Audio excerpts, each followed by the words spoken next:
summit.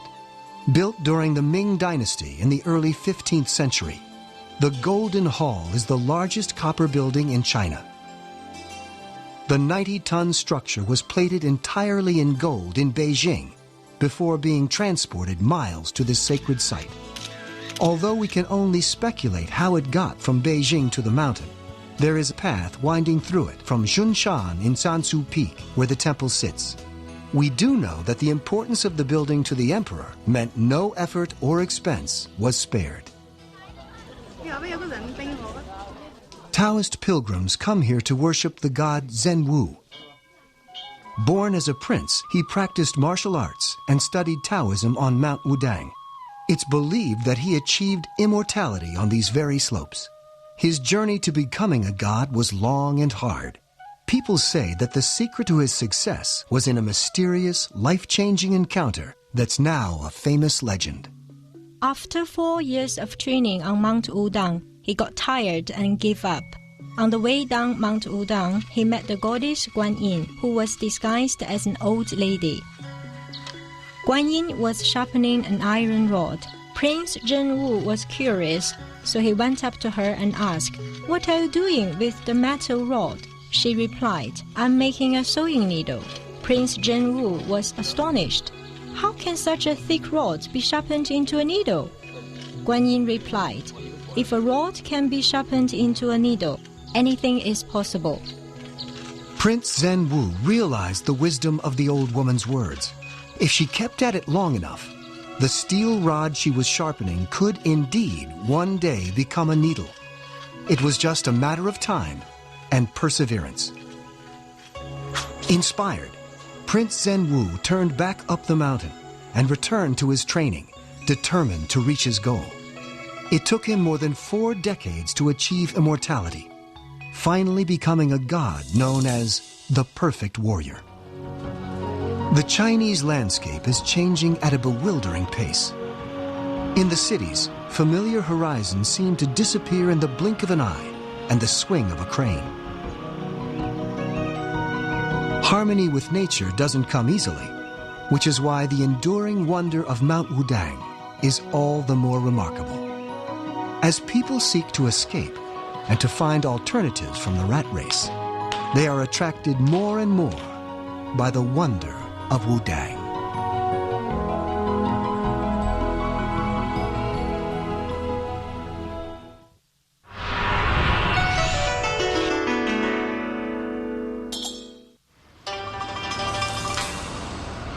On the banks of China's mighty Yangtze River, a temple has stood firm for half a millennium. It is built out of wood, stands 12 stories high, and clings to the cliff without the support of a single nail. The Shibaochai Temple is a miraculous example of ancient engineering and religious devotion. Now under threat from a man-made wonder meant to harness the rising river below, it needs a modern miracle to survive another 500 years and remain one of the 7 wonders of China. Before the Shibaochai Temple was built, worshippers had to risk their lives scaling the cliff sides in order to pay homage to statues of Buddha. It was bleak and dangerous. At that time, the people were followers of Buddhism, and they built some statues of the Buddha and some small houses for worship up here. But during storms and windy days, the houses were destroyed, so they decided to build a temple here instead for worship and other Buddhist rituals. So in the 17th century, local people built a 12-story pavilion as a way of getting worshippers safely up the cliff face. It was a permanent replacement for the makeshift shrines that were regularly blown off the cliff by storms. They took a radical, seemingly impossible approach and decided to make the cliff itself part of the temple complex. So the building of Shibaozhai has walls on 3 sides, while one side leans against the cliff. You can see that this whole pillar is not very straight. It has a certain degree of slanting. This one and this one are similar, leaning against the cliff. So the pushing forces of this building are all directed on the cliff wall. In theory, the temple pavilion should have disappeared long ago. It has only 3 sides. It leans against a cliff, and there are no nails holding its 12 floors together. So how has it withstood half a millennium of howling wind and pounding rain? The secret lies in those unique windows, which are definitely not just for decoration. This building has already 500 to 600 years of history. Why hasn't it slanted or collapsed? The main reason is the windows, which allow the wind to be absorbed during stormy weather so that the building remains unaffected. If it had been built closed, there would have existed a pushing force, which would then shake the building.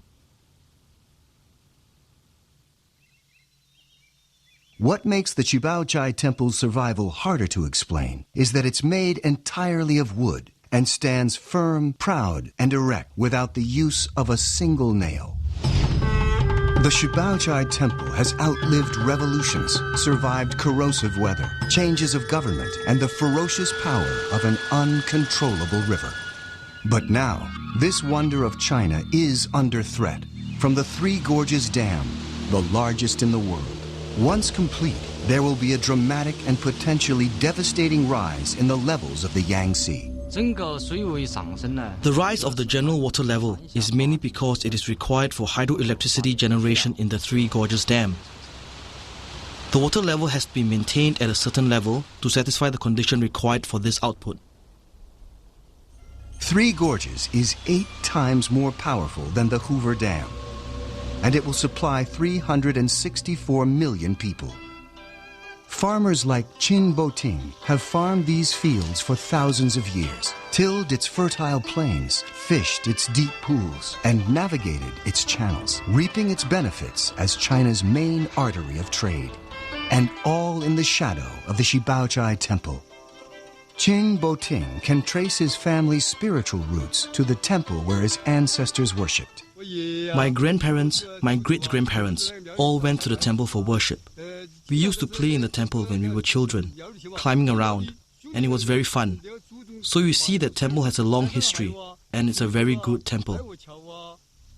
However, Qin Boting's life is about to be turned upside down.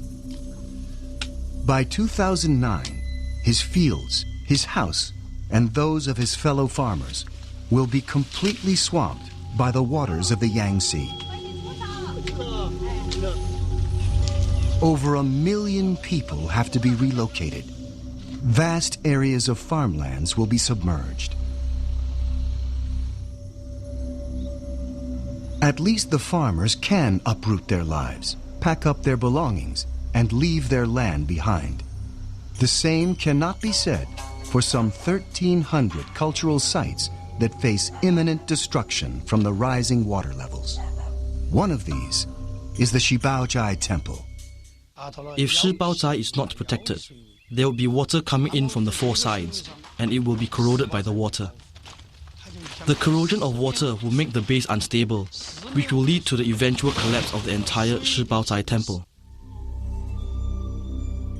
Engineers say relocating the wooden structure is impossible because it's embedded in the cliff by its unique construction. If it remains unprotected, the entire building, as well as the cliff it leans on, will come tumbling down. It's now a race against time to save the Qibaochai Temple, but the Chinese government has a radical and ambitious solution.